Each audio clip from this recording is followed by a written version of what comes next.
High guys, welcome back to my channel. আশা করি সবাই ভালো আছো। আজকে একটি নতুন ভিডিও নিয়ে আসা।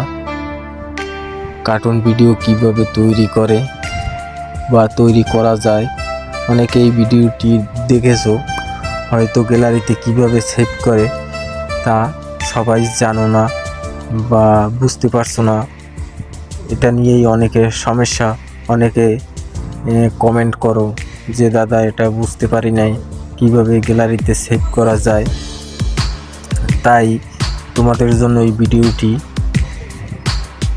নিয়ে আসা, যে কিভাবে গ্যালারিতে ভিডিও সেভ করবে, কিভাবে কার্টুন ভিডিও তৈরি করবে, কিভাবে ভয়েস দেবে। যদি ভিডিও দেখে সবার ভালো লাগে, সবাই লাইক কমেন্ট শেয়ার করবে।